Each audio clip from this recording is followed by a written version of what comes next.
Cobra, the most terrifying terrorist organization in all of fiction. Some of the most effective and exciting villains you've ever seen. But they're not that selective, as you're going to see, because there's literally hundreds of these guys, and some of them suck pretty hard. Here I'm going to rank every Cobra operative. That's every single Cobra operative.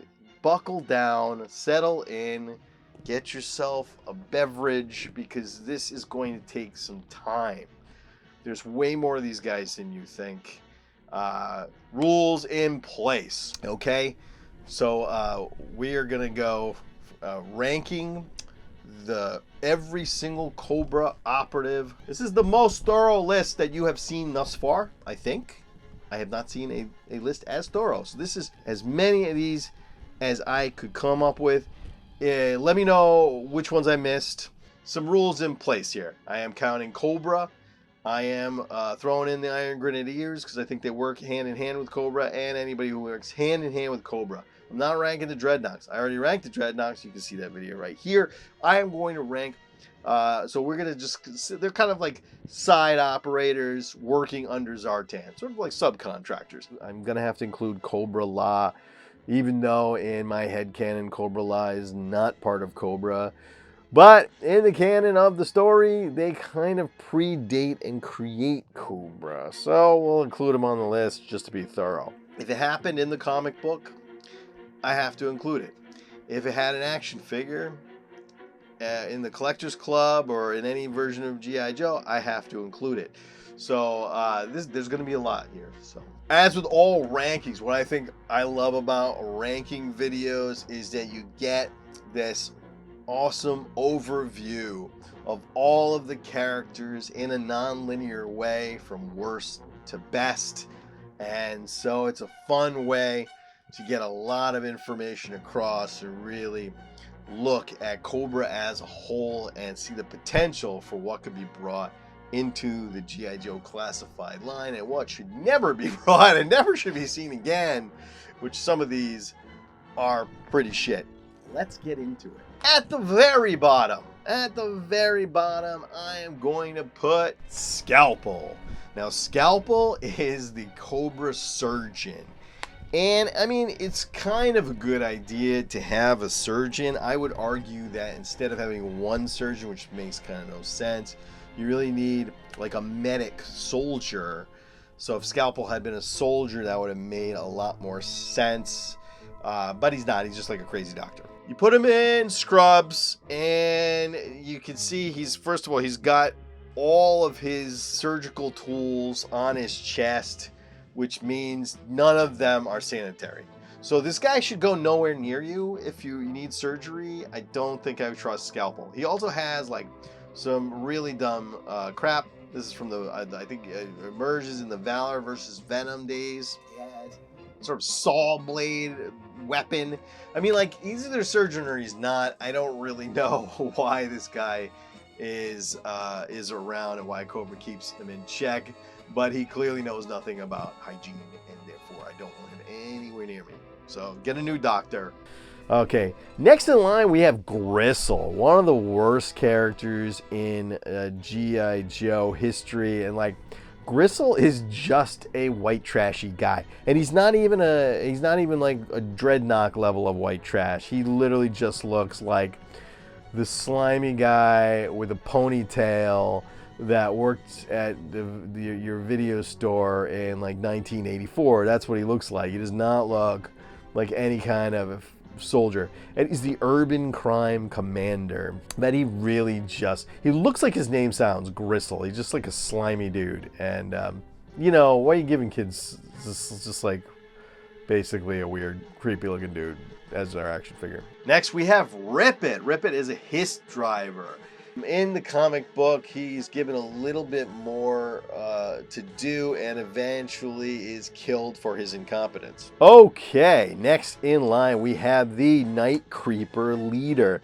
Now, I love the Night Creepers, but why'd you give them this guy as their leader? First of all, he's just wearing pajamas. The Night Creepers, what's cool about the Night Creepers is Night Creepers are a technologically advanced kind of ninja. So they should have some like serious tech on them. Why is this technologically advanced group of ninjas run by a man in tiger pajamas? I don't understand it. So he just never fit, he never looked good, and he's just kind of a silly character. Shadow Strike is yet another lazy ninja character that is basically nondescript. Shows up in the G.I. Joe versus Cobra series and is, of course, and infiltrates the Arashikage clan. The Neo Vypra Commander was packaged with Sergeant Stalker in the G.I. Joe versus Cobra series. This file card reads, I trained my Neo Vypra troops to be just like me, mean and rotten right down to the soles of their boots. Next in line, we have the Black Dragon Commander. Now, the Black Dragons are a legion of Cobra affiliated ninjas. Very generic looking. Speaking of lazy repainted ninjas, we have Slash. I would put Slash in as another really generic ninja character that leaves nothing to be desired. Asa Negra is a mercenary working for Cobra in Brazil. His name means Black Wing, and he's pretty much killed right away. He basically looks exactly like the Headhunter Stormtrooper, but shows up in the comics, so we need to include him, and he dies pretty early on. Next, we have Vance Wingfield, who's just like a crazy guy that wants to start World War III. Is he affiliated to Cobra? I don't know. Other lists included him, so I'm throwing him in here. Blacklight is a Cobra sniper who does some real damage in the Cobra Civil War series. Astoria Carlton Ritz is a brand new character showing up in the Skybound universe. Raw Beef. Now, this is a really interesting one. Once proposed as a character that was never produced, this character was meant to be a person who would infiltrate using spiders and poisonous spiders. He would infiltrate enemy camps and kill them using his poisonous spiders. He did make it into the storyline in the G.I. Joe role-playing game, where his name was changed to just Beef. I'm not sure which is worse, Beef or Raw Beef. Maybe Raw Beef is the worst name next to Skidmark in the G.I. Joe world. Serpentor Khan, the reincarnation of Genghis Khan, takes Serpentor's place in the Larry Hamaverse and is a pretty ridiculous character that I don't love. I think we're good with the one Serpentor. Serpentor keeps kind of dying and coming back. I can't tell if Larry Hama hates or really hates Serpentor, but he keeps bringing him back in ways. Of course, when Genghis Khan arrives, he is the most badass looking, the badass type. And he does not look Asian in any way, which I think is kind of a fail here. I guess he's sort of a mix of the DNA of Serpentor with, a little more Genghis Khan in him. But, he doesn't look anything like Genghis Khan. Genghis Khan should look exactly like this. John Wayne playing him in the movie. Next, we have Razor Claw. And now Razor Claw is again from Valor versus Venom, which is not my favorite. And he's got two giant blades. And like I said, he's kind of cool. His job is Feral Berserker, which is not a job. I don't think that is actually a military specialist, but that's his gig, being a Feral Berserker. Again, the whole concept of Valor vs. Venom is actually horrifying. It's that Dr. Mindbender is constantly experimenting and injecting people with the, DNA of animals, which turns them crazy. And so Razor Claw is basically a crazy person that thinks he's a Feral Berserker, which is not a job. Next, we have Coil Crusher. Now, Coil Crusher is part of Valor versus Venom, one of the worst lines of G.I. Joe. I ranked all of the versions of G.I. Joe right here, and you can see that video. You're going to see that Valor versus Venom is ranking fairly low on that list, not at the bottom. That's left for G.I. Joe Extreme, but pretty low. And one of the reasons why it's low, it delves too much into the fantasy realm. Most of the villains in Valor vs. Venom, I gotta say, some of the design is kind of interesting, but they feel a lot more to me like Spider-Man villains than they do G.I. Joe villains. Coil Crusher is basically a dude with sunglasses who had been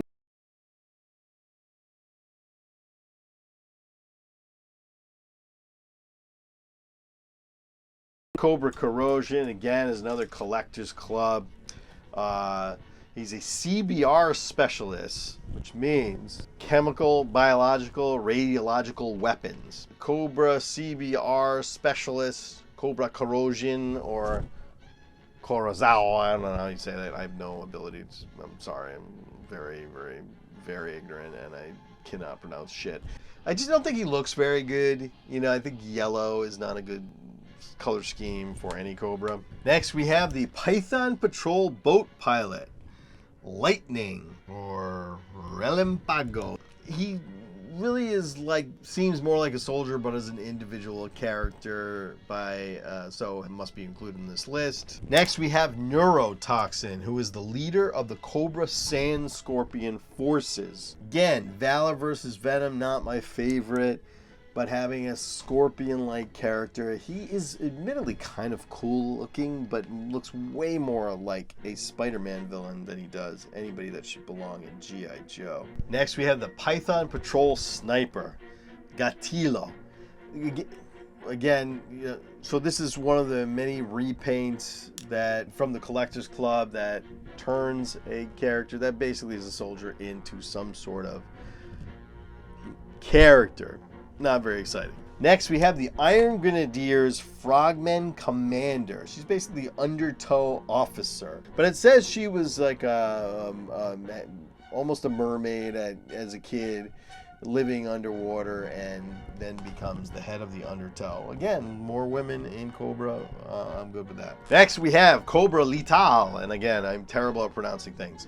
So this is an this is a Frag Viper Commander, and this comes from a set. This comes from a set called the Nocturnal Firebox. And Cobra Letal is the commander of the South American unit of Frag Vipers. And I think what's cool is the South American theme that the Frag Vipers notoriously use, what is essentially like a highlight type weapon, which is they believe is a South American sport, to hurl grenades, which I think it's kind of genius. I think that it's a pretty awesome idea. So Cobra Letal is their commander. Where he loses me a little bit is he's basically a Frag Viper with a green outfit, so he doesn't look very good or interesting. Mad Monk is a Cobra affiliate that was dishonorably discharged from the U.S. Army and joined Cobra for a short run in the IDW universe. Cobra Decimator is the Hammerhead driver. The Hammerhead was a late edition vehicle that actually was pretty great as a submarine. Decimator has a wide-angle image intensifier unit built into his helmet, offering him a 180-degree view of in almost complete darkness. The Night Adder is Cobra's security officer. He's got a trained attack dog, so it makes him a natural enemy for someone like Law and Order or Mutt and Junkyard. Red Scream is a mysterious female assassin that shows up in the G.I. Joe Extreme series. Next, we have Iron Grenadier Sergeant Major. Kind of a generic looking dude with a beret. I'm not going to say that he's the most interesting character, but I love the expansion of the Iron Grenadiers. Next, we have Mistress Armada. Now, Mistress Armada is Destro's son's girlfriend. When we first meet Mistress Armada, we think that she is Destro's new lover and that he's left the Baroness for her, but we realize soon that she is actually the girlfriend of Alexander McCullen, Destro's son. Mistress Armada is sort of like a Lady Macbeth character. Ghost Bear. Now, Ghost Bear was a late addition. He came with this vehicle here, Pulverizer, I believe. Ghost Bear, kind of a lame character, kind of dumb looking. What I also really don't like is he is apparently the son of Quinn, the Eskimo. Anyway, you're going to see him much higher, his daddy.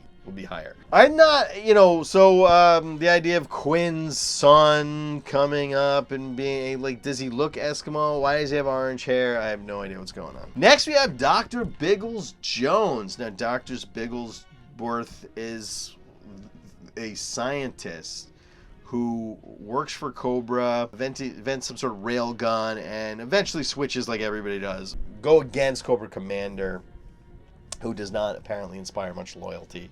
Dr. Biggles Jones is okay, but she loses a little bit for having one of the dumbest names in G.I. Joe history. Look what you did to Mr. Bigglesworth! Next we have Kangor. Now Kangor is almost awesome because he's basically Big Boa. He's a foreign version of Big Boa who hangs out with a kangaroo. I think he boxes the kangaroo. Kind of awesome. He was brought into the line through the Collectors Club. Except he doesn't really look any different from Big Boa. He just looks like Big Boa who hangs out with a kangaroo. Love the kangaroo, but Kangor is not cool. Next we have Sky Creeper. Now, a few strikes against Sky Creeper. One, you pilot's a glider. Okay? A glider, I think glider was a cool toy, but a glider is not really a good weapon because you need air. You need to start off on a mountain, and then you need to run a little bit, and then you need to jump off the mountain. And like, how many situations are you really like on a mountain? And then, you know, so we need you to go up on this. You need like him like once every like 7 years. You need Sky Creeper to come out. He also looks dumb. He's got, you know, he's yellow, and just in that garish era of G.I. Joe where everybody had to have really fancy colors, and he just doesn't look good. Next in line, we have the female Big Boa. Yes, there is a female Big Boa. Why? Well, some point in the comic book, Big Boa dies a horrible death. And this new Big Boa emerges, and she is a lady, and she kicks the crap out of Roadblock. She's just a big buff lady, so big she beats the shit out of Roadblock. I don't think women exist that can beat Roadblock. Women exist can beat the fuck out of me. Like, I'm not, women can beat the shit out of people, but there aren't too many women bigger than a massive man who can hold a giant ass Browning. So I'm not buying that. General Mayhem. All right, General Mayhem. This is part of a convention exclusive set which actually had Iron Grenadiers in it and fleshed out the world of the Iron Grenadiers, giving them a couple of commanders, and General Mayhem is one of them.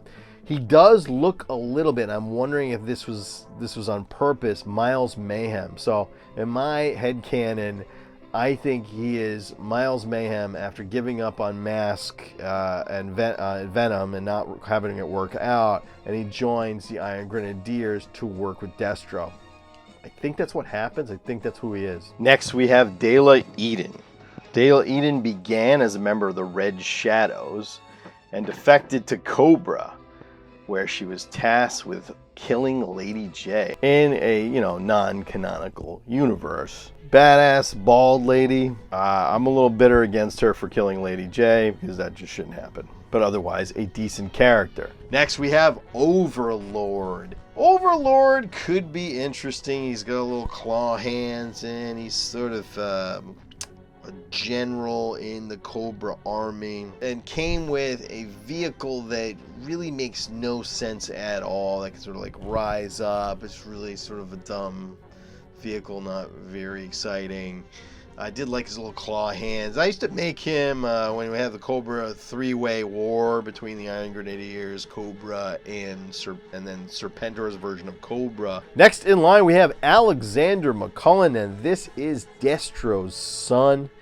And he has a very strong story arc in the Devil's Due comics, where he tries to usurp his father, and there's some family dynamics and some drama that he doesn't really stand out in any really particular way. Hannibal. Hannibal is the reincarnation of the General Hannibal, who gets a very interesting storyline in this version of G.I. Joe, and also got a figure in a comic book 3-pack. Not the greatest character, not the greatest looking character, but an interesting addition. Next we have the Plague, and all of the members of the Plague, and I'm just going to kind of lay them out in a big jumble. I think they're a very cool concept, but not one of them really stands out as much cooler than the others, so I'm just going to put them right in a row here. Late in the Devil's Due series of G.I. Joe, they brought in this concept of the Plague, and what the Plague is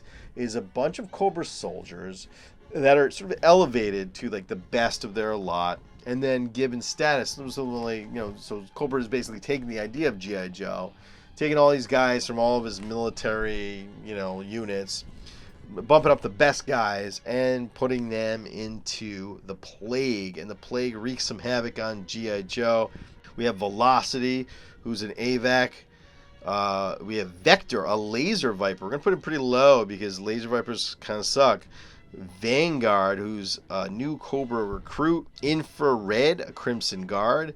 Incision, who actually is the Night Creeper leader.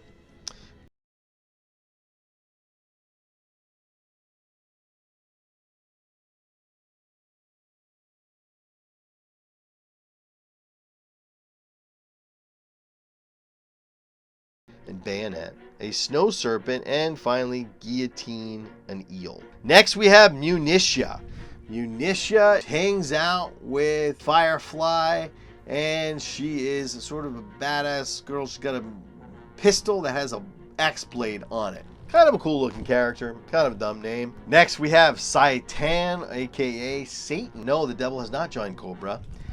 Satan, or Zartan as he is later known, is the leader of the Red Ninjas. He originated as just the Argentinian version of Storm Shadow, a Red Ninja, but he was actually later brought into the world of G.I. Joe in the Storm Shadow miniseries, which is actually quite good, where Master and Apprentice, and comes up a few different times as a sort of leader of the Red Ninjas. Eventually he's killed and then resurrected and then killed again, but an interesting character and worth looking at. Lieutenant Claymore. Now Lieutenant Claymore is the Shock Viper commander brought into the Collectors Club as a figure, but actually harkens back to the G.I. Joe cartoon where he appears as a Cobra soldier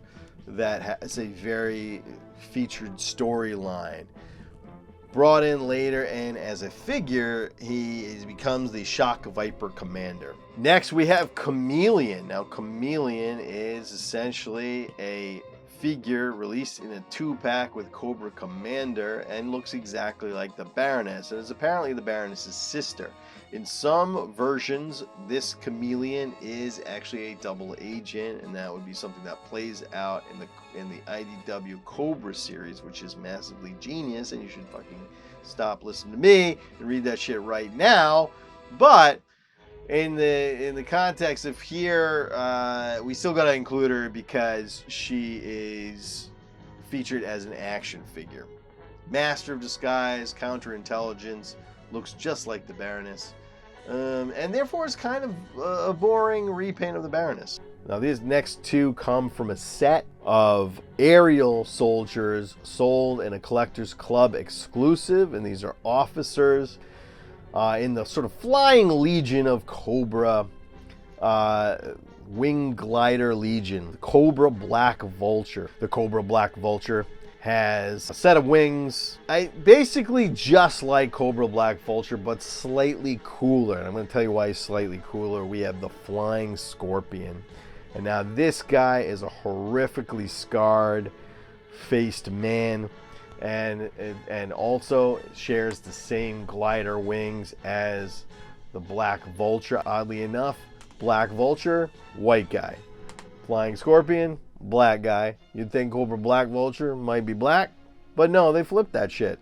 The Flying Scorpion is the cooler of the two, just for having that terrifying face. I would say these are characters that could be explored more.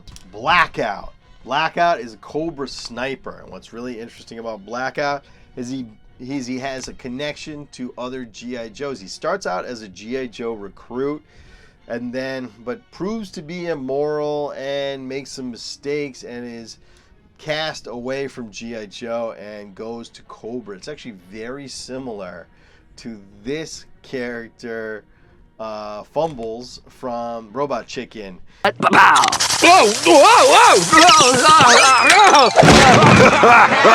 like someone had an accident. Way to go, Fumbles. Fumbles. Pretty much his Fumbles from Robot Chicken. He's also the sister of Bomb Strike and Barrel Roll. Barrel Roll, who the hell knows who that is? But Bomb Strike is one of the more prominent female characters in G.I. Joe, and is actually his sister. I think that this is really interesting and brings a lot of interesting ideas and some complexity when you have sister and brother on two sides, and that could be explored. And that brings him a little higher on this list for me. Dr. Knox. Holy hot. Okay, I don't know who's drawing Dr. Knox, but we're putting her a little higher on the list for the Knox. For whoever came up with that outfit. Dr. Knox is a female scientist, sort of like a female doctor mindbender. Works on inventing, weapons for Cobra, and has a potential to be an interesting character to explore. Next we have Cobra Tombstone. Okay, Cobra Tombstone is a specialist that came with the 50th anniversary line in the Mission Accepted 2-pack with Duke. And he's a PsyOps specialist. Tombstone, he's got a scarred face, and he's a PsyOps commander. So, an interesting character, not much lore for this character, but decent looking. Interesting. Okay, next we have Colonel Slash. Now, Colonel Slash is sort of an investigator, almost like a detective that works on Cobra Island. In the Pyramid of Darkness miniseries, we get this really interesting glimpse of life on Cobra Island, and Colonel Slash seems to me to be like a detective, somebody who manages, is almost like the police force of Cobra Island, which of course it would need. I mean, you have thousands and thousands of just criminals living on this island. So I think he's somebody that's interesting, and one of those things that I'd like to see brought into the more realistic version of G.I. Joe through the comics or something. Now he basically just looks like a sort of gross looking gumshoe type. Fred is a lead Crimson Guard that eventually usurps Cobra Commander and steals his identity and is the guy in this suit. A very interesting character and an interesting part of G.I. Joe. Eventually Cobra Commander comes back and kills him and takes his kingdom back. Next we have Repulsor. Repulsor came in a set, a zombie apocalypse set that was a convention exclusive. And what I love about Repulsor is he's sort of an underling of Cesspools, and part of this, he comes with a zombie dog. So that I think is very cool accessory. Kind of gross looking mutated dog, and he plays in Toxic Waste. Okay, next we have Hotwire. Now Hotwire is the B.A.T's mechanic. Guy with some crazy ass hair. Comes from a long line of mad scientists and wants to break up being a mad scientist, so he becomes a mad mechanic and he works on the bats. The character was introduced as a convention exclusive, so very hard to get.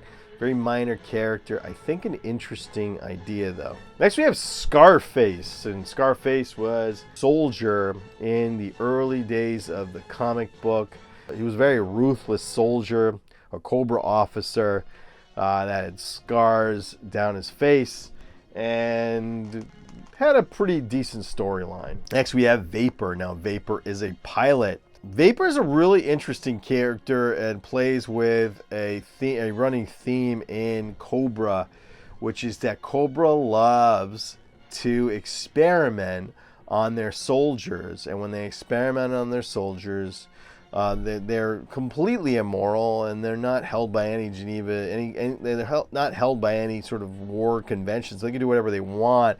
So they often experiment on their soldiers to horrific results, and Vypra is a really good example of this. He has a sort of cyber connection to his airplane, that makes him an incredible pilot, but only lasts for like a half an hour, and then he starts to get horrific headaches. Larry Hama put so much depth into the file cards, giving these characters flaws and really interesting things that made play more complex and more interesting, and Vypra is a good example of that. Iron Claw is, of course, the super villain from G.I. Joe Extreme, and the only good thing about G.I. Joe Extreme is the pretty extreme villains, and Iron Claw being their leader. He's a great looking character and brought into the line and with a label slapped on him that says Cobra.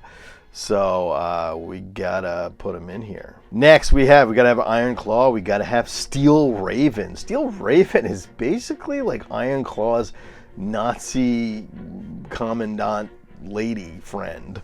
Disturbingly Nazi looking character. The Star Viper became a featured character in a series of comic books in the Larry Hama verse, and was kind of a creepy, almost incel-like weirdo. Okay, next we have Coils o' Doom. Why I love Coils o' Doom. Coils of Doom is, actually his name is a reference to an adventure team set called Coils of Doom. He was created as part of the Collectors Club, and it works for Destro as an assassin. What's great about Coils of Doom is he's an Irish stereotype. He's got a real screwed up face, and he uses the venom from a red cobra to poison his enemies. He's also the father of the Crimson Asp. Next we have Mara. Mara is a fish lady that falls in love with Shipwreck. Again, Mara is one of those characters where she is experimented on and allows herself to be experimented on by Cobra that is doing all kinds of shady shit. Turns her basically into a fish, half lady. Eventually, Mara, turns to the good side and is one of our fascinating characters left over from the cartoon. Next, we have the Crimson Asp. Now, the Crimson Asp is like an IRA terrorist girl. You're bringing more women into Cobra, which is great. And she's also wields a flamethrower, so she's like a pyromaniac. Her daddy is Coils o' Doom. She's like got an eye patch, and she likes to blow shit up and burn shit down. Who doesn't appreciate a fiery redhead who likes to blow some shit up? She was part of the Collectors Club, and so is a fairly obscure character, but I think there's room, and she's one I would like to see brought into the line. Venomous Maximus. Now, I've said multiple times on this by now probably that I hate Valor vs. Venom, that I do not like Valor vs. Venom. Out of G.I. Joe, when the time Valor vs. Venom came out, I was doing other things. I was like, I was an old man. I was like in my 20s or something. I don't remember. And I wasn't buying a lot of these things. But Venomous Maximus, I saw him in the store, and I was like, all right, I'm buying that guy. He's dumb. Okay, it's a dumb idea. Now, what Venomous Maximus is, but he's a dumb idea. I get it, but he just looks really cool, right? He's a guy with a flowing mane, just flowing locks, just with a monster face, and he's got one giant mutant arm that's like massive. It's got a big clawed hand on it. He looks really kind of badass. What I like is he keeps like a cape over his arm because he's kind of ashamed. He's kind of like shy about it. He's like, don't look at my arm. It's kind of gross, which does not make him cool. Another thing that makes Venomous Maximus a dumbass character is that he actually is supposed to be Hawk. So apparently Dr. Mindbender got Hawk and he put him in this chamber right here. And he transformed him by, inserting some animal DNA, and he created... If you accept that he's Hawk, it's just so stupid, you just gotta throw him out. But if we remove the idea that he's Hawk and we just make him his own character, I can accept Venomous Maximus. He did show up in the Cobra IDW series as a sort of cult member, a little mutated cult member. as it's kind of a freak of some sort. And so I think there's room to bring him in, remove the shit about him being Hawk, and he's just kind of cool looking. So I gotta say I've got a soft spot for the man. Okay. Next we have Vypra. Now Vypra started off as basically a cheesy Cobra repaint of Jinx. She's a Cobra courier. That is her job, to carry whatever, MacGuffin you got to carry from place to place. As being a repaint, I'm never a huge fan of any of these repaints, but she's breathed new life by the G.I. Joe classified folks as a member of the Python Patrol, and they gave her this great new look, and they gave her this skull mask, and now I think she has become a much more interesting character that I would like to see explored in some of the media, maybe a cartoon or a comic book. Cobra Mortal, he who wears the optimum body armor always wins. That's what his card says. Now, Cobra Mortal is a South American repaint of Snake Eyes turned into a villain. But with such an interesting paint job, he sort of transcends my normal dislike of repaints and becomes really its own character. I think with some tweaks, he really is his own character. Cobra Mortal comes from the Argentinian version of G.I. Joe, and was brought into the line and has actually become his own character, having a new life in comic books and in recreations from Super 7 and the Collectors Club. So he really has become his own character. Next we have the Steel Cobra. Now Steel Cobra, otherwise known as Cobra de Aco, and again I'm going to screw up the pronunciation. What Steel Cobra is, he's actually yet another repaint of Snake Eyes. This time bringing Snake Eyes' head sculpt in with elements of Grand Slam / Flash's body, and he is a laser trooper, so he uses a laser. He does sort of transcend the repainting and having its own look. I think with some tweaks, getting as far away from the Snake Eyes look as possible, he could be his own character and interested. I'm interested in the idea that Cobra has factions all around the world, in South America, all over the place, bringing these ideas in and having these characters that were, some of the fan favorites from, if you're an Argentinian, you're a Brazilian kid, or a kid from all around the world. These are the things you grew up with, and I'm now starting to love them. Get to know them or love them too. So this is very cool. Next, we have Overkill, the Bat's leader. Now he's got several incarnations of Overkill. One that looks much more humanoid, one that looks much more like humanoid. It had this very cool claw hand laser gun. You can see the mechanics going through him. He was part of the Sonic Fighters, where you had a little buttons and you could press and make him say things and make him make sounds. Later versions of Overkill looked more like a humanoid, where he had a mask obscuring half his face, and it's more understood that he is some sort of cyborg who has given up his humanity to become a Cobra soldier. And even the later version of Overkill looks like a really bad 3D animation from the shitty movie The Lawnmower Man, and I don't know what's going on with that one, but it's terrible. Next we have Metalhead from the Iron Grenadiers. Metalhead was a great character who kind of later in the game, and sort of a dopey looking character that had just tons of little rocket launchers on his body that probably wouldn't work, and he probably would burn the shit out of himself from all the rocket fumes and fire. But he's a pretty fun character, fun addition, and I think he'd be really good up against Heavy Duty. Next we have Slice and Dice. We'll put these two together, but I'm going to give the slight edge to Dice for having just a bit of a cooler look. Slice and Dice were the Cobra additions to Ninja Force, and I think much better than the G.I. Joe versions of Ninja Force. Slice and Dice stand out as really cool characters, as this weird duo. I like Dice a little bit better than Slice, Guy's got better weapons and a better look. Next we have Darklon. Darklon is Destro's cousin. And I love the idea of a new Destro character, as all Destros must wear the mask. So he's got a new face mask, which is part of the Destro tradition of obscuring your face in honor of the Destro whose face had that iron mask planted on his face. I also love in the comic books there's often like a little drama between Darklon and his cousin Destro. Darklon, almost a cool looking character, very interesting gun, but just too much color, and I hope they just tamp down on that color. I don't want that, you know, a traditional ridiculous green, purple, whatever burgundy pattern that he has. Next we have from Sigma 6, the Dark Ninja Master, former Arashikage. This character is worth mentioning for being just one of the absolute coolest looking things ever created.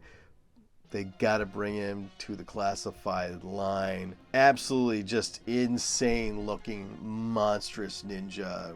Maybe the coolest villain ninja ever created, even though it's for Sigma 6, which is not everybody's favorite. But I love the Dark Ninja Master. Next in line from the Iron Grenadiers, we have Roddy Piper. Now, I was a big Roddy Piper fan back in the day. I was into WWF wrestling. It was F back then. And I loved Roddy Piper. Then he made They Live, and I really loved him. Later, in the Collectors Club, Roddy was brought in as a trainer for the Iron Grenadiers.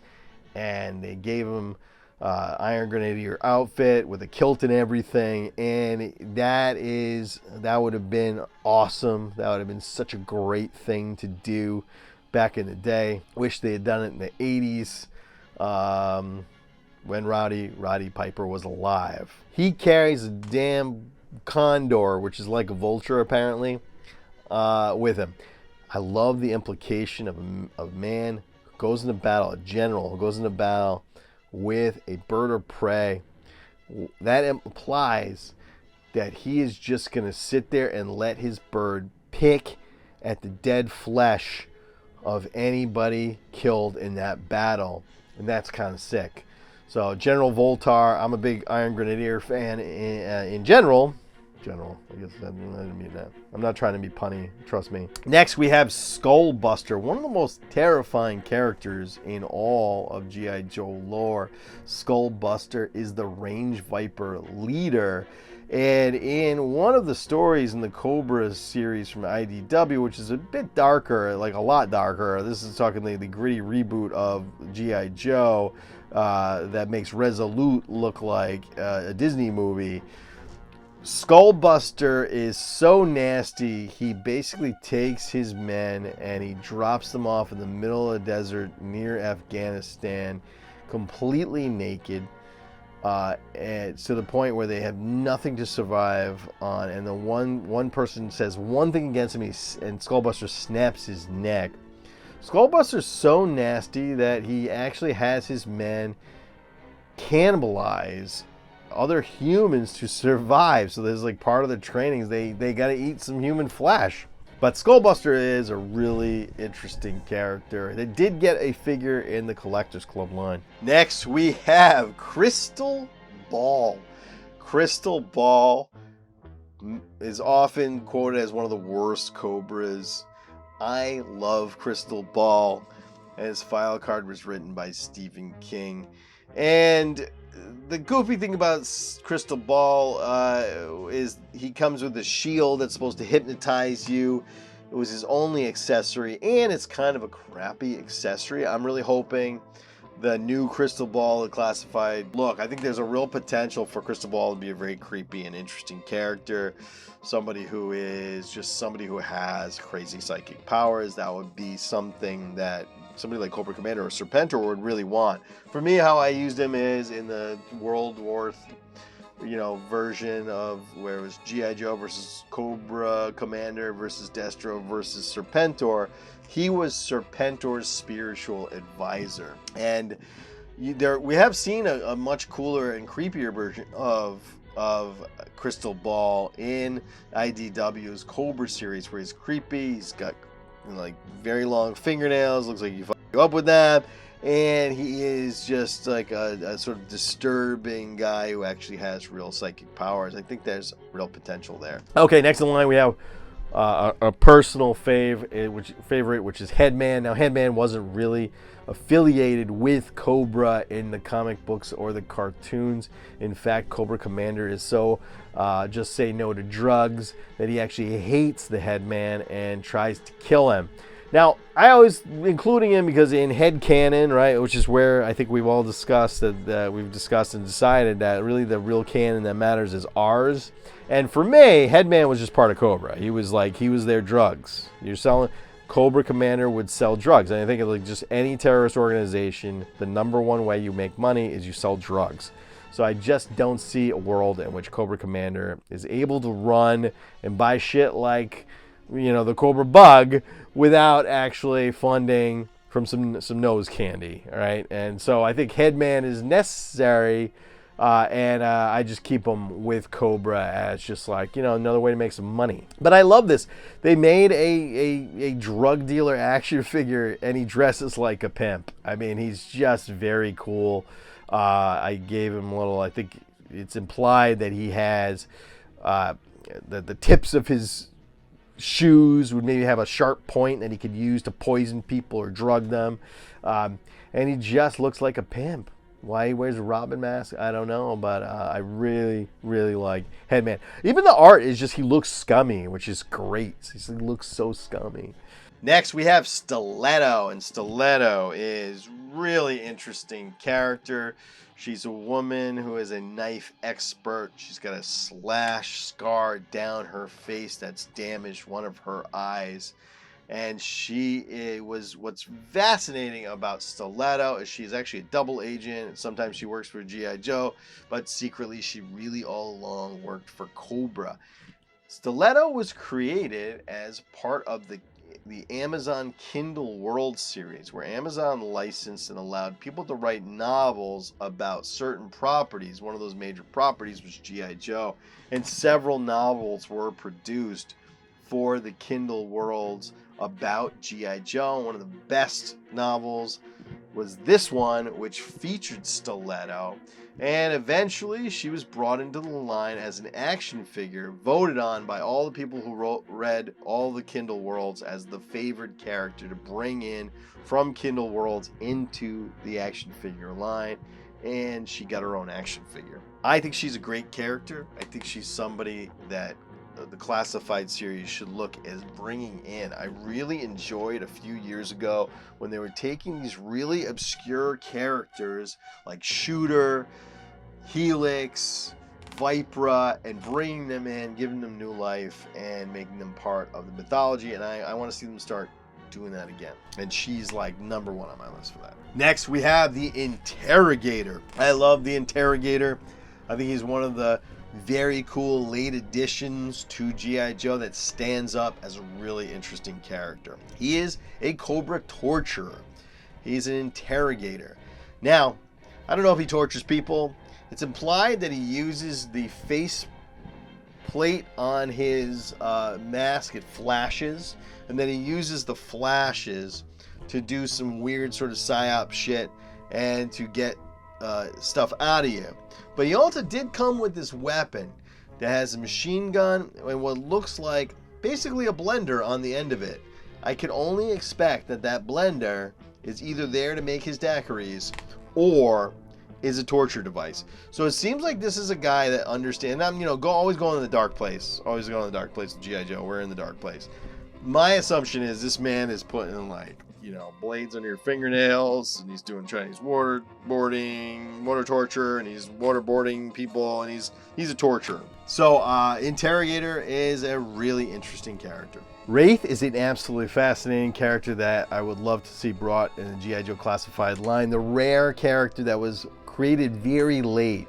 This is created in the 25th anniversary line, and then was brought into the comics and has had some. Wraith is a thief who steals a cybernetic suit that has, you know, laser blasters on the wrists. It's heavily armored, and he also has some cloaking abilities, so he can hide. And actually, there were two figures of Wraith. One was the normal Wraith, and one has Wraith in his cloaked form, which had a sort of blue hue light to it. Wraith is an absolute mercenary. He'll work for anybody. Eventually, he was killed in the comic book, but this is a character that I think really deserves a classified figure and some more love in the G.I. Joe storyline. Next, we have Cesspool. I love Cesspool. Cesspool is a CEO, like an oil company, who just goes absolutely mad. He's got a horrifically scarred face, and he has one of the coolest weapons of all time, a toxic waste spewing chainsaw. How can you not love a guy with a toxic waste spewing chainsaw? Next, we have Chip Talon, aka Raptor. Comes from, of course, the weird year of G.I. Joe. This is the year when they went batshit insane and they threw everything at the wall they could, and they started getting real weird. And the weirdest of the weird has to be Raptor. He's an accountant, a bizarre accountant with a weird bird fetish. He likes to dress up like a bird and hangs out with lots of birds that he uses as a weapon.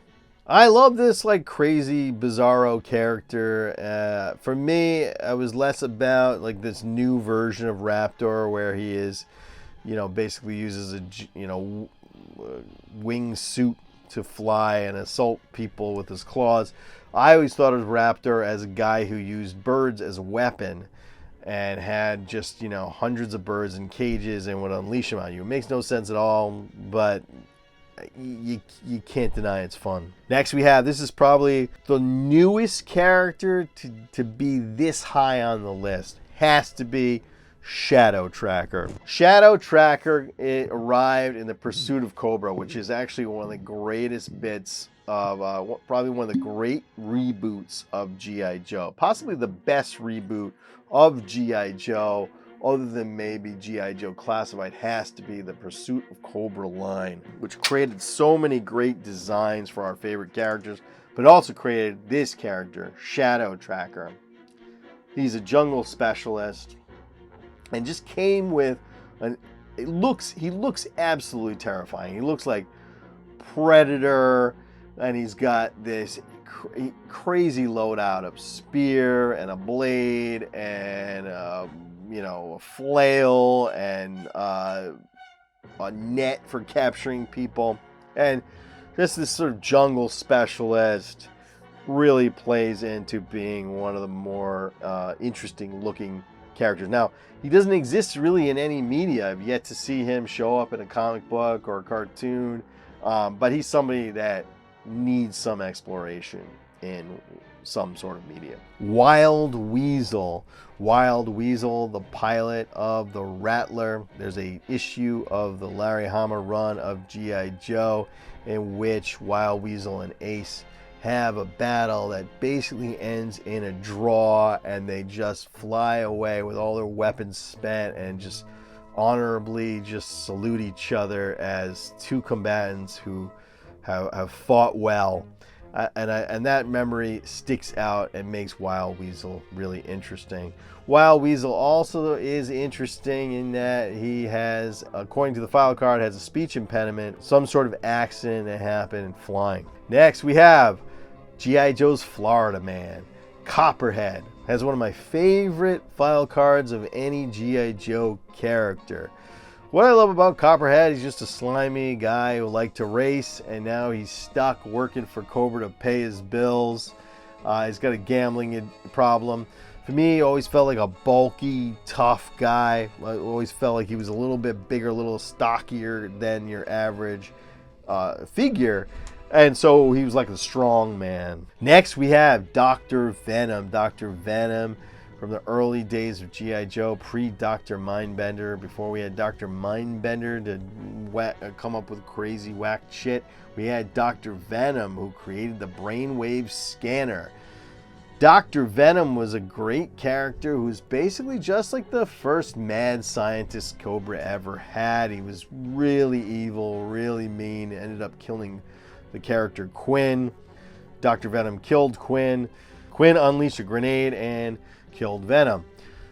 Venom comes back at some point in the G.I. Joe universe, in the Larry Hamaverse, in that he has left his memories in the brainwave scanner and eventually becomes a sort of cybernetic robot version of Dr. Venom. He did get his figure in the Collector's Club, which I am regretting I did not buy at the time, as I love a Dr. Venom figure, and alas, I will not get one. Next we have Big Boa. Now Big Boa, originally created to fight Rocky Balboa. I've always fantasized that there's there's a better Rocky 5 out there, that is Rocky Balboa versus Big Boa. Big Boa has many different incarnations in the comic books, but mostly he is just a brute of a man that trains the Cobra soldiers relentlessly, beating the crap out of them.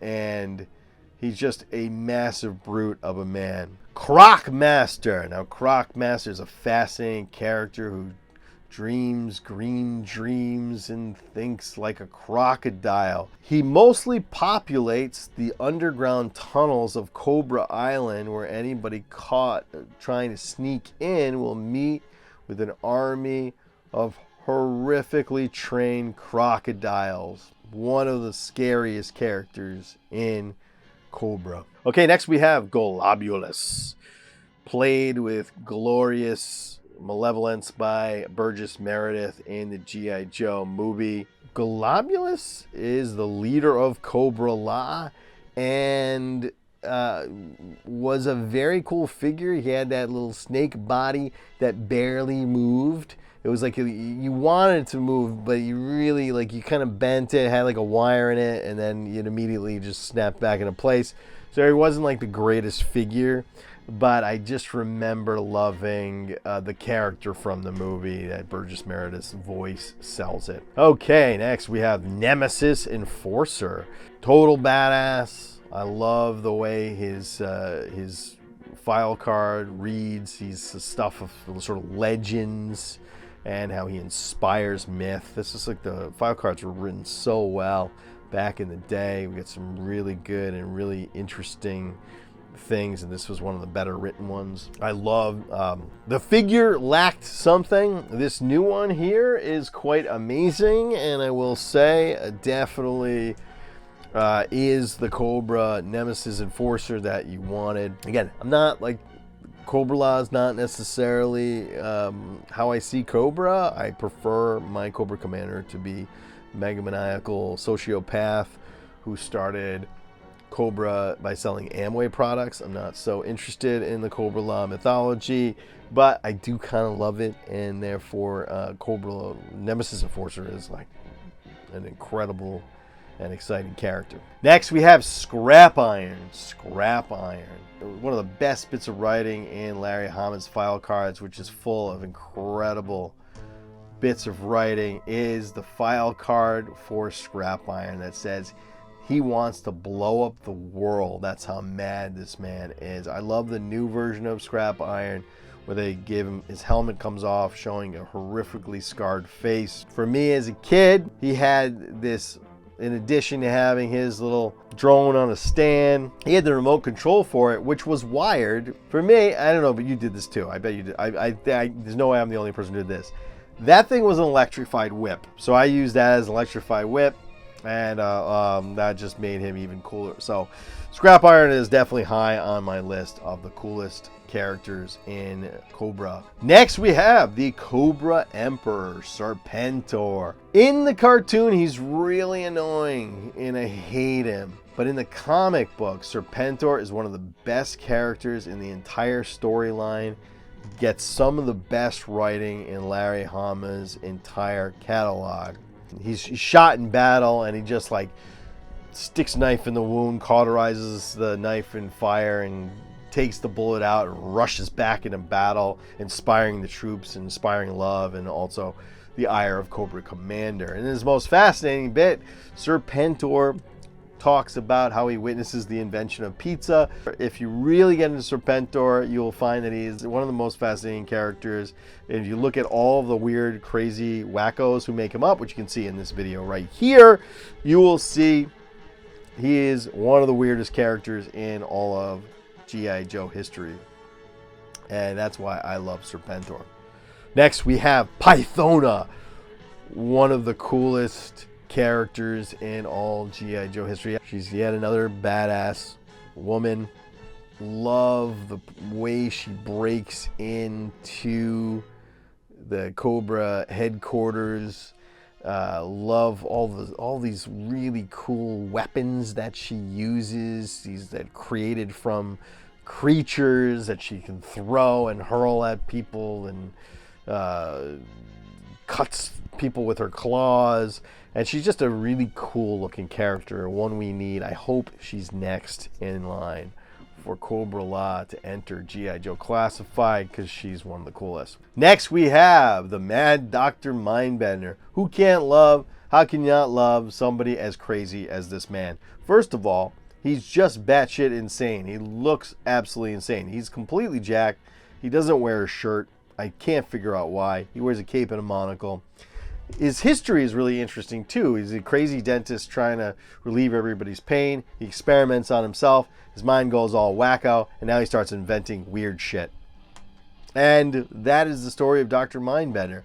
The weirdest thing he invents is his sort of baby Serpentor, which is basically like his Frankenstein. And he shows a lot of affection for his Frankenstein. And this dynamic is really interesting and makes him one of the more interesting characters. Okay, next we have the Crimson Twins, Tomax and Zamat. Zamat is going to rank one higher because he's got a scar, which is the way you distinguish the two. Makes cool scars cooler than not scarred. I mean, come on. Tomax and Zamat are one of the coolest parts of G.I. Joe, and one I love that they're just sort of Euro trash villains that you would have seen in an 80s movie back in the day. They just feel like Euro trash. They're Corsican brothers. They're twins. They feel what the other one feels. But what I really love is what Larry Hama says in their file cards. I mean, these guys are the businessmen. They're the backing of, they really are the backbone of Cobra. They bring the money, which is the most important thing. You got to see how Cobra can fund this crazy thing where you've got terradromes and trouble bubbles and all kinds of expensive shit. You need a lot of money. We're talking billions, right? And so how do they fund it? And the answer is Tomax and Zamat, who will also run the Crimson Guard. Now, they look like carnival dudes, like acrobats or something, and they've got a weird, so I prefer the Extensive Enterprises version where they're just in suits and they've got hidden weapons, but they're a really interesting part of G.I. Joe. Next, we have Major Bludd. Major Sebastian Bludd. What I love about Major Bludd is he writes poetry. So he writes really bad poetry. And he's got his cool looking robot arm, and he's also got his missile launching pistol. Always imagine if they ever made the movie, he would have to be played by Alan Rickman, who is alas not with us anymore. But Major Bludd definitely needs an on-screen version. I think the Major Bludd figure is one of the best, if not the best, G.I. Joe classified figure ever made. Okay, next we have one of my absolute favorite characters of all time, Quinn the Eskimo. And finally, we did get a figure of Quinn, and I'm waiting for G.I. Joe Classified to get me a new Quinn figure. But Quinn is one of those characters. Well, I think one of the things that Larry Hama did so well is he wrote these villains who were really honorable in some way. They were mercenaries. They did bad things for a living, but they weren't bad people. They had a sense of honor. And so a lot of complexity was always put into the villains of G.I. Joe. No one more complex than the character of Quinn, who eventually gets this sort of weird rivalry, friendship, love-hate thing with Snake Eyes. And eventually they're put together with Dr. Venom when all three of the men, when we think they're dead, but they've survived and they're on this journey together, and Quinn and Snake Eyes form essentially a respectful friendship, even though they're enemies. I think it almost reminds me of the newest John Wick movie. The Kane character has a similar sense of honor, and I wonder if the writers had read G.I. Joe as kids. I'd imagine they probably did, knowing their age, which is basically mine. So I love that Quinn character, and he was just this massive hulk of a man carrying a Browning, who was really tough mercenary, but it was that sense of honor that makes him such a fascinating character, and really made me think about the complexities of evil and mercenary, and brought G.I. Joe out of this just like simplistic good and evil that you saw in most of the media, and made it more complex and interesting. Next we have Coco himself, the Cobra Commander, and I prefer my Cobra Commander uncircumcised. That means with a hood. Okay, Cobra Commander is just an absolute insane psychopath. He kicks a dog in the comic book, and he is just an absolute monster. I don't like Cobra Commander in the cartoon. I think he's annoying. All he does is retreat and scream, although his voice is in my head for the amazing actor Chris Collins, who just did an incredible job with that voice. And I don't even know how it's a hard voice to do, but that Cobra Commander is kind of irritating. My Cobra Commander is the Stone Cold sociopath from the comic book, who created Cobra through starting with Arbco products, manipulating people, and is an absolute genius and the most dangerous man in the world, as the file card says. Just an absolutely incredible character, and one of the greatest leaders and villains. Not number one on the list, because as much as he is cool, I think there's cooler, but really an incredible character as written by Larry Hama. Next in line we have Firefly. We're getting down to all of the absolute best here. Firefly, I think Firefly is probably somebody's number one. Here's what I love about Firefly. I love how mysterious he is. I love that we know very little about him. You call him, nobody knows his face. Nobody knows how to get in touch. Nobody knows anything about him other than how to get in touch with him, and that the job will be done. He's a mercenary. I think Firefly is like the Boba Fett of G.I. Joe, which is like Boba Fett has been one of the most fascinating things in Star Wars. Everybody's been in love with Boba Fett, although Boba Fett does literally nothing in the movies. He does almost nothing in Empire Strikes Back.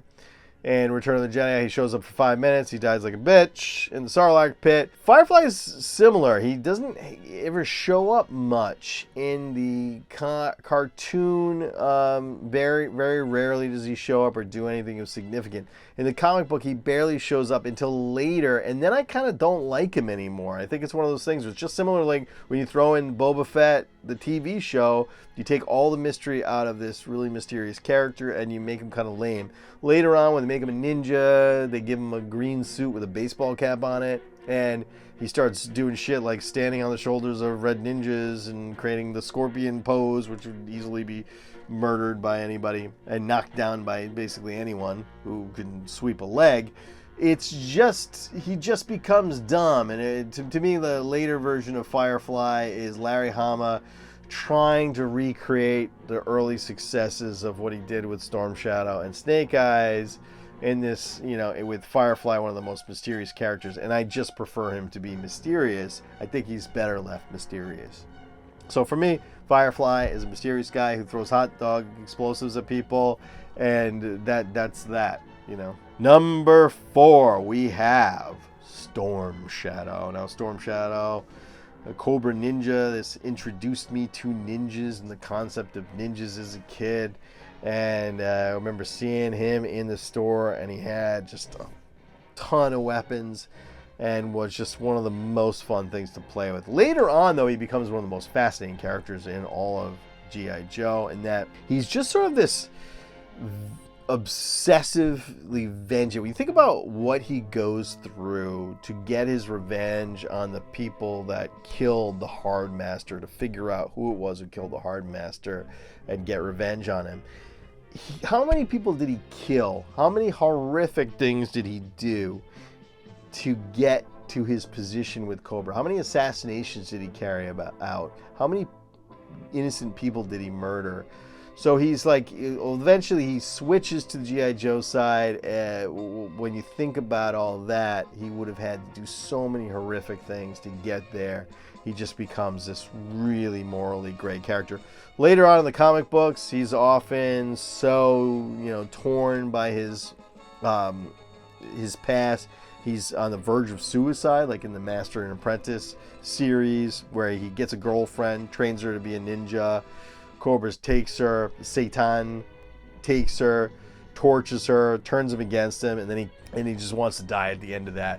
He's just interesting in that way, as this character who's constantly paying for his past sins and just can't get out of his own way and just makes the wrong choices. Next in line, we have number 3, the Baroness. Now, the Baroness is a character we all love, because hot girl, glasses, leather suit. Okay, yes, you have me at leather suit. Baroness is one of the most devastatingly efficient killers in Cobra. She kills all kinds of people. She kills Storm Shadow. She kills Wraith. She's a merciless killer and one of the most efficient people in Cobra. An absolutely fascinating character, and also one of the things I love about the Baroness is, other than being just like ridiculously hot, in a way that pushes all of our buttons, and obviously if you ever go on G.I. Joe Uncensored on Facebook, you're going to see a group that basically is devoted to weird Baroness fetish. So other than having a weird Baroness fetish, how you can not a hot-looking librarian girl in all leather, how is that not anybody's type? She also is a really fascinating character. Again, a complex character, in that she is, evil and a mercenary, and she's working to, help Cobra destroy the world. But she also has a deep love for Destro, and that whole storyline and the love affair between Destro and the Baroness is, I think, really interesting and makes her an interesting character. Number 2, we have Zartan. Now, Zartan is one of the coolest action figures of all time. I think doubly cool because, Larry Hama got in trouble for writing that he was schizophrenic. But it mentions that Zartan no longer is so good at assuming other people's identities, he no longer knows who he even is. Zartan being not only just being this master of disguise, who, I think that when I got the figure, I always loved that he's a master of disguise. He doesn't change clothes. He just puts on a face, but he wears a hood and an armor.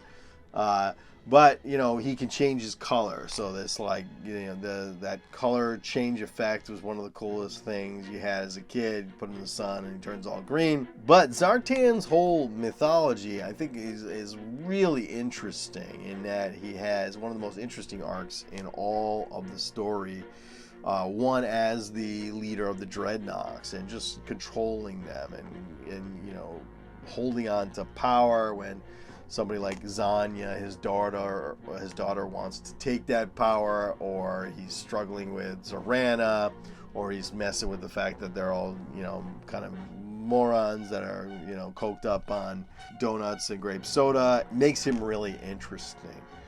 We also can see that there's many different legends of how Zartan emerged and how he got the name Zartan and who he is. And I think probably the way that works is that you get through the comic books, all these different versions, they're all probably true because he doesn't know who he is anymore. So I think that's a really fascinating bit.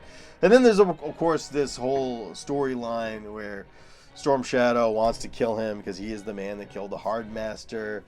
And he kills also the Blind Master. He actually has one of the great kill lists of any Cobra, having killed the Hard Master, the Blind Master, and Serpentor. He is one of the most efficient killers in the line. Also a morally complex and interesting character. Zartan is an amazing Cobra ally and one of the most fascinating characters in all of G.I. Joe history. That leaves number one to be, and obviously I was going to say Destro, obviously. I mean, like, my channel name is obviously. I love Destro. Maybe Destro is not your number one. Obviously Destro is my number one. This is, so, and the Destro is my number one. Here's my argument for why Destro is the coolest of characters. One, beryllium steel mask, chest exposed, medallion, pimp style. Second, wrist rockets. If I had wrist rockets, I would use them daily in traffic. I would be using them all the time. I want wrist rockets bad. But really why I think Destro is the most fascinating character in G.I. Joe lore. He's very complex. He's a mercenary, but he's an honorable man. He would team up and side with G.I. Joe when it suited him, or when he thought they were, when he thought Cobra Commander was in the wrong or insane. And he just represents this interesting complexity of having honor, but not being maybe the best guy all the time. And ultimately, it's about the look. He just looks incredible. He's got such a cool look. The way his hands design and those gloves look like they're designed to just like punch through walls, right? They just have all these ridges, or the wrist rockets, or the little mini grenades on his other handle, or he headbutts a lot, right? And the whole lore of how he got his Destro mask, and ultimately his love of the Baroness, which is the thing that drives him and gives him much more complexity. The fact that as evil as somebody is, the fact that they love somebody brings a complexity to the character that I think is a really interesting thing to explore, and therefore he is my favorite Cobra and the greatest villain character in a lineup where I think, honestly, you can compare this lineup of villains to any lineup in any medium. I think it's cooler than Star Wars. Like, we don't have Darth Vader, but the level, the amount of cool characters compares to Star Wars in just volume. Yes, Joker is maybe better than all of is maybe the best villain of all time. Darth Vader, Joker are cooler. I'm not saying I'm putting them above these characters, but I'm saying just like volume of having 20, 30 just knockout amazing villains. This is what makes G.I. Joe the greatest toy line of all time, and one of the great mythologies, in my opinion. I also have issues. So that's my list. What do you think? Let me know in the comments what I got wrong. Let me know if I missed any. I mean, that was, I think, pretty crazy thorough. Maybe I'm sure I missed a few, but even if I did miss a few, this is the most thorough list that exists out there that I'm aware of. Unless you want to make one that's more thorough, go for it. Thank you. And you want to see some more rankings, check out this one right here, where I rank every version of G.I. Joe.